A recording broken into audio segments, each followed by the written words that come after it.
This episode is brought to you by TaxAct. Don't do your taxes alone. Join TaxAct's National Admin Night. Admin nights are social gatherings for getting through your to-do list. So get ready for a night of fun, finding deductions, and filing taxes with TaxAct, where you can file your federal and state return for just $49 through April 8. Let's get together and get them over with. Visit taxact.com/admin-night for details. USAA knows dynamic duos can save the day, like superheroes and sidekicks, or auto and home insurance. With USAA, you can bundle your auto and home and save up to 10%. Tap the banner to learn more and get a quote at USAA.com/bundle. Restrictions apply. Hi, I'm Chris Cotnor, executive producer of the DSR Network. We've been incredibly busy here over the past month. With the launch of TNR's Daily Blast, we now produce 10 shows covering foreign policy, national security, domestic politics, cyber and tech, legal, and much more. We've also just launched our redesigned website at thedsrnetwork.com.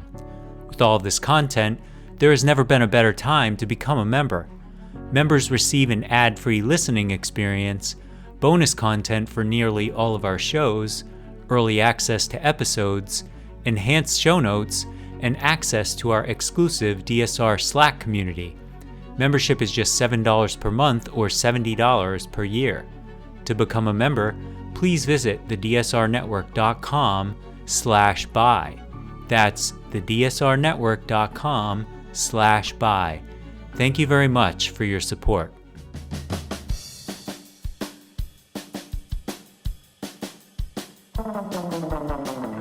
Welcome to The Secret Life of Cookies, where we try to solve the world's problems through the miracle of carbohydrates, one recipe at a time, with host Marissa Rothkopf and her dog, Bosco.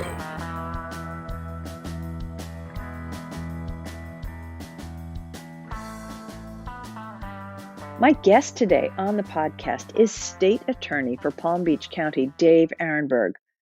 Although his delightful pups, Getty and Blue, can't be with us, we cover so much legal ground. It's like, I don't know, a master class in the Trump criminal cases that are going on before us. And if you're anything like me, you may be having a little bit of difficulty kind of keeping them all in some sort of perspective and understanding and really trying to get to the truth about what is actually going on. Part of it because there is so much legal news constantly happening around this man who is also running for president of the United States. It boggles the mind. Anyway, I do hope this episode leaves you with as much clarity and maybe even a small ray of hope about the power of justice in all the Trump criminal legal cases going on right now. Before we get to the show, if you would please, I know this, everybody asks you this, and I ask you this from the bottom of my heart. If you can go to the Apple Store and click like or even write a review, that would be a great help. Every podcast needs it. And your simple act of clicking like helps to boost it higher and higher and let more and more people get to know about the Secret Life of Cookies podcast. And I would appreciate it very much. Thank you very much. And also, all the recipes for the podcast, although this podcast doesn't have any recipes in it today, I made a wicked orange cardamom cake with olive oil and yogurt that you can find on my Substack. And I'll be also making what I like to think of as a near perfect chocolate chip cookie, if one such thing can be imagined. That can be also found on my Substack this week. So if you can go there, marissarothkopf.substack.com, and you can subscribe for free or with a $5 a month subscription. And please don't forget to join the Deep State Radio as a member for very special perks. Either way, I am very grateful for your support. On with the show. Welcome to State Attorney for Palm Beach County, Dave Aronberg, who is my guest today on a fine day for me, March 25th. It is my birthday. It is Rachel Vindman's birthday. It is Gloria Steinem's birthday. It is Elton John's birthday. I can't believe you had me on your birthday. I'm honored, Marissa. Happy birthday, many more. Eat some cookies. I definitely, there is cake in my future. And it's not just a special day for me. It's been a crazy day in the Yeah. news for legal stuff, which is what makes me extra happy that you're here. Um, I want to talk a little bit about what happened in New York today with Donald Trump. There were two different things going on. And then I actually want to look to the future because my head is already spinning. And I want to say to you, I asked my Substack readers, I told them I was talking to you and I asked them what was on their mind. And this, I think, sums it all up. And she said, I'm feeling so overwhelmed with all of these court cases. Anything Mr. Aronberg discusses would help me understand more and maybe even bake better. So let's see. What can you do for us? Well, I want everyone to be able to bake better, and ideally for me, I'd love to have something with, like, low sugar, like, somewhat healthy to make myself feel better as I eat the entire pie or cake or oh, I love it. So, let's see if I can help. So there are 4 criminal cases hovering over Donald Trump, 4. Now I'm a prosecutor. There are civil cases. That's I could talk about those too, but my bread and butter are criminal cases. So let's focus on that because the other case is the New York fraud case. That's a civil case, civil fraud. There's the E. Jean Carroll case. That's a civil case. Those are not criminal cases. Those involve money judgments against Trump. He's going to have to deal with bonds and as he appeals them. But what presents an existential threat to Donald Trump's future freedom are the criminal cases hovering over his head. And there are 4 of them. Let's rank them from best to least best. I wouldn't say anything. Okay. Let's say least best. Number 1, the strongest from a prosecutor's standpoint, the one that's easiest to prove is the Mar-a-Lago documents case. Prosecutors have him dead to rights. He doesn't have a defense. It's that one is eventually perhaps going to trial, but the judge who was assigned to that case randomly is Judge Aileen Cannon, who's a Trump-appointed judge who has made a series of controversial rulings that have benefited Donald Trump, and she's really relatively new to the bench, and so this is a complex matter involving a federal law called SEPA that governs a lot of this. But in its heart, it's complex because it has a law in place you got to follow, but in its heart, it's an easy case to understand. He had classified documents. He didn't turn them back after he was asked to. So he's being charged with willful retention of documents under the Espionage Act and obstruction. So that one's bad for him, but the judge has been slow walking the case, and there's no chance that case will go to trial before the election, and that is the strongest case against him. And if he does become president again, he's going to call his attorney general into his office and order him to drop or her to drop this case and all the cases against him. So whether or not he meets accountability in this matter depends on whether he gets elected president or not. Okay, so that's number 1. Number 2, I now think the DC case, the election interference case, is number 2. I originally had that as number 3 because I thought the case in Georgia was number 2, but that's become a mess. So let's go to number 2 case, and that is Jack Smith, who has 4 counts. That's it against Donald Trump. He's built this federal case for speed. He decided to go what he could prove, like obstruction of an official proceeding and conspiracy to defraud the United States, and this obscure statute from the Ku Klux Klan era called deprivation of rights. And then there's a conspiracy to obstruct an official proceeding. So that's it. It's not insurrection. It's not seditious conspiracy. It's just what Jack Smith can prove. It's the kind of stuff that he has charged, or other federal prosecutors have charged hundreds of January 6th defendants: obstruction of an official proceeding and conspiracy to defraud the United States. Really strong, I think, although Trump never entered into the Capitol that day, but neither did Enrique Tarrio, who was convicted of seditious conspiracy, a lot harder to prove. So I think they got a good case there. And Jack Smith is not messing around. Neither is Judge Chutkan, the judge in that case. She wants it to go now. Problem is the Supreme Court has put it on ice pending Donald Trump's appeal on absolute immunity. So that one's on hold. Will that get to trial before the election? Probably not, but not impossible. Depends what the Supreme Court does. They won't rule until the end of June. So running out of time. The third case is the Atlanta case. That's the one with Fonnie Willis. RICO, very powerful case. You've got Trump on tape saying, find me 11,780 votes. I actually think it's a stronger case for prosecutors in the federal case, but because it's now tied up with potential disqualification of Fonnie Willis, which is on appeal, and delays for stuff that really were self-inflicted wounds. Fonnie Willis didn't have to get into the situation that who knows if this will ever be tried. Who knows if the appellate court's going to allow her to stay on the case. I think they probably do, but you have all these delays. So I'm going to demote that case to number 3 for now. And then fourth, and finally, is the hush money case in New York. Donald Trump allegedly paid hush money to silence a porn star he was having an affair with while his wife was pregnant.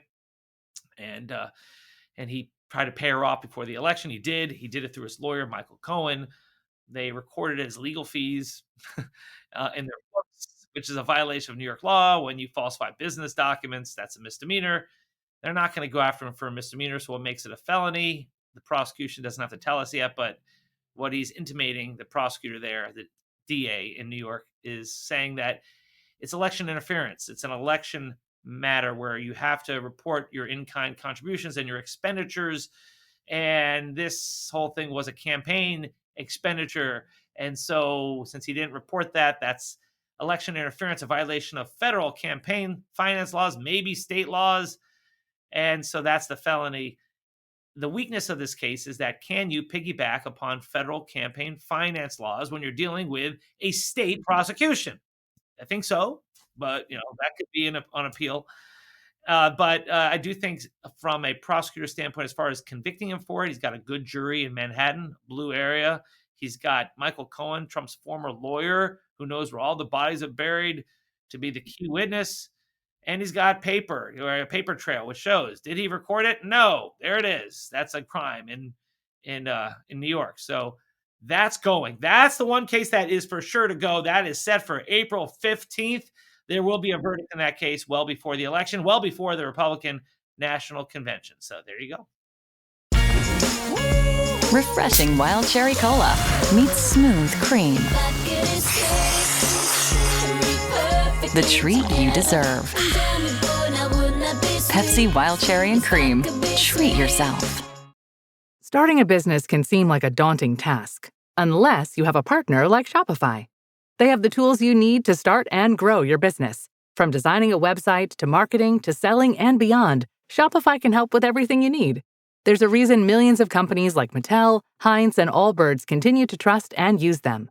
With Shopify on your side, turn your big business idea into... Sign up for your $1 per month trial at shopify.com/special offer.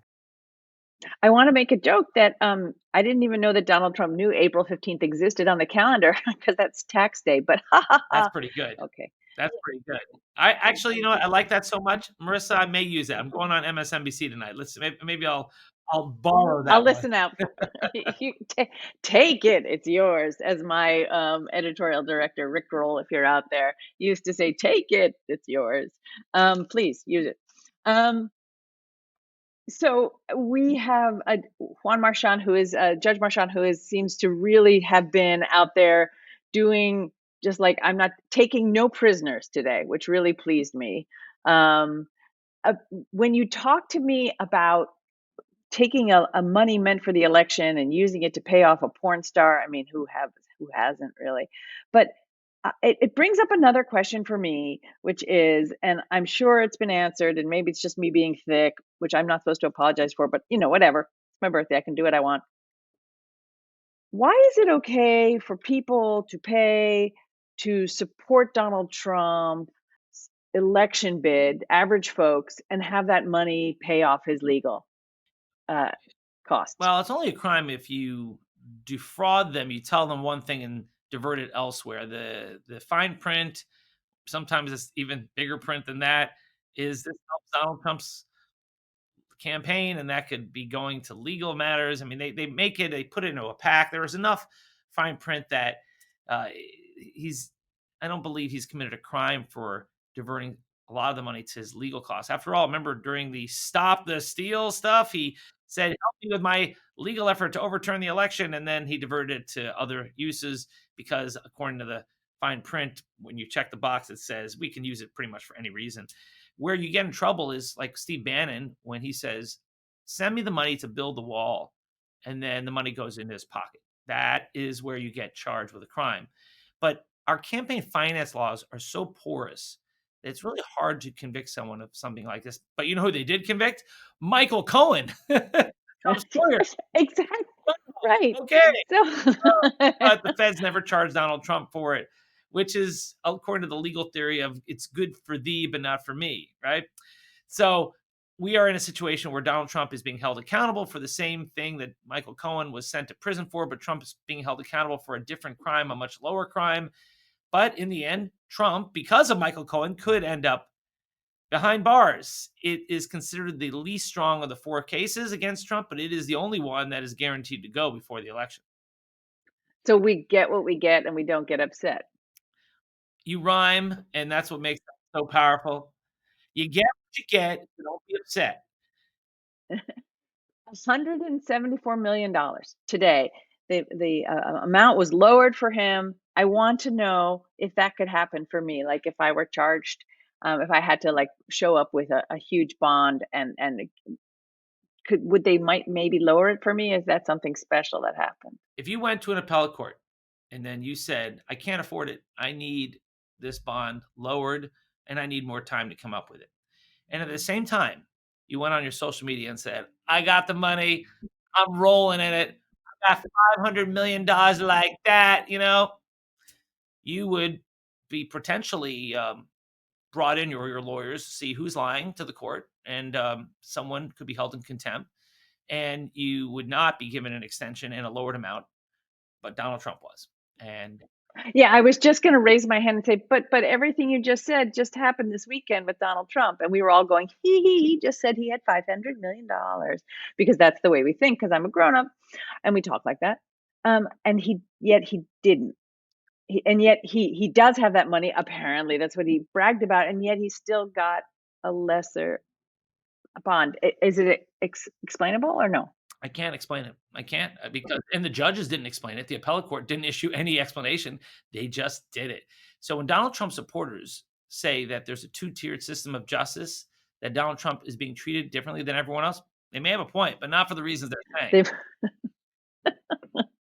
I think on that point, I mean, we're going to keep this a very short one because I know you have things to go off and do, but that is the perfect little soundbite that I will take with me. Yes, indeed. He is getting a separate sort of justice. Okay, so the one thing you told me that everybody who listens to this podcast is going to leave a little scared and will lose sleep over is, but what if he gets elected and he turns to his attorney general, who, I don't know, Alina Habba? I'm kidding. Oh my God. That's as good a name as any as he'll pick, right? I mean, there'll be an Alina Habba or maybe the My Pillow guy who doesn't have a law degree, but maybe he'll get one in the Cayman Islands or something. I don't know. Trump University probably has some old textbooks lying around. Right. Rudy Giuliani, who knows, But yeah, it'll be someone who will do his bidding. I feel uncomfortable now. That's just such a sick thought. But anyway, so we're going to all lose sleep over that. What do we do how do we avoid this terrible scenario? Well, you know how. I mean, elections are about choices, and it depends on which side you're on. And Trump has a lot of supporters, and they want this. They actually think this is a witch hunt perpetuated by the Biden administration. I can tell you with certainty that when you're a state prosecutor, New York, Atlanta, or here in Palm Beach County, the president doesn't order you around, doesn't tell you what to do. The Attorney General of the United States is definitely not your boss. The governor is not your boss. You are your boss with the advice of the people who elect you, the constituents in your local communities. So to think that Joe Biden is somehow pulling the strings and ordering or telling or encouraging Alvin Bragg to file these charges against Donald Trump is beyond preposterous. Take it from me, beyond. It doesn't even. I don't even think Trump believes it, but it's good fodder for his base, who are fueled by martyrdom and grievance.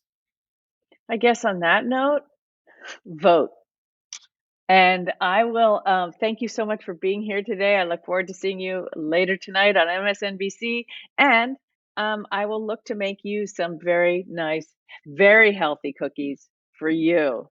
And I'm let me just say thank you very much for being here. It's great to be with you, Marissa, and let's do it again sometime. Thank you for joining me on this birthday episode. You can follow Dave Aronberg on Threads, if you don't already, of course. And of course, follow me as well at marissarothkopf.substack.com. Have a wonderful week, and I'll talk to you soon.